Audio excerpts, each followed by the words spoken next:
நான் கர்த்தரை நோக்கி கூப்பிட்டேன், என் நாவினால் அவர் புகழப்பட்டார்.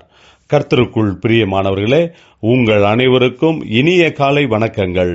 இன்றைய வேதவசன தியானத்திற்கென்று நாம் தெரிந்தெடுத்திருக்கும் வேத பாகமானது யாக்கோபு 1 அதிகாரம் 24 அவன் தன்னைத்தானே பார்த்து அவ்விடம் விட்டு போனவுடனே தன் சாயல் இன்னதென்பதை மறந்து விடுவான்.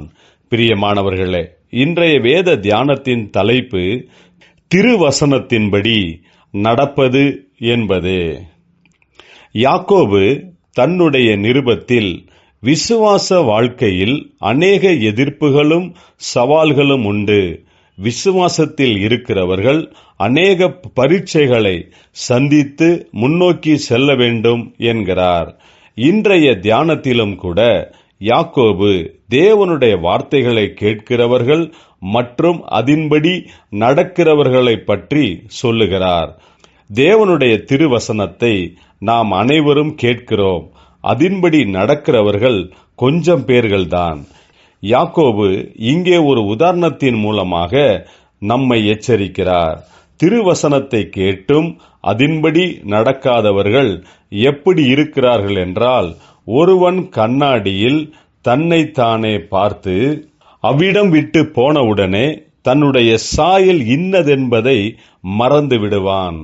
அதே சமயத்தில் திருவசனத்தை கேட்டு நடக்கிறவர்கள் கண்ணாடியில் தங்களை பார்த்து அதற்கேற்றபடி தங்களை மாற்றிக்கொண்டு கிரியைகளை செய்கிறவர்களாயிருந்து தன் செய்கையில் பாக்கியவான்களாக இருப்பார்கள் என்கிறார். கர்த்தர் நமக்கு அவருடைய திருவசனத்தை கண்ணாடி போல கொடுத்திருக்கிறார். அது நம்முடைய உண்மை நிலைமையை காட்டுகிறது. கர்த்தருடைய வார்த்தை நம்மில் மாற்றத்தை உண்டு பண்ணுகிறது. அப்போதுதான் நாம் திருவசனத்தின்படி நடக்கிறவர்களாக இருப்போம். வசனத்தின்படி நடக்கும்போது ஆசீர்வதிக்கப்படுவோம்.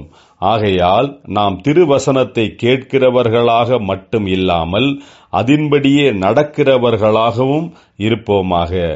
ஜெபிப்போம். ஜீவனுள்ள தேவனே, உம்முடைய திருவசனத்தை கேட்டு அதின்படி நடக்க கிருபையையும் பலனையும் தாரும், ஆசீர்வதியும். இயேசு கிறிஸ்துவின் நாமத்தில் ஜெபிக்கிறோம் நல்ல பிதாவே, ஆமேன்.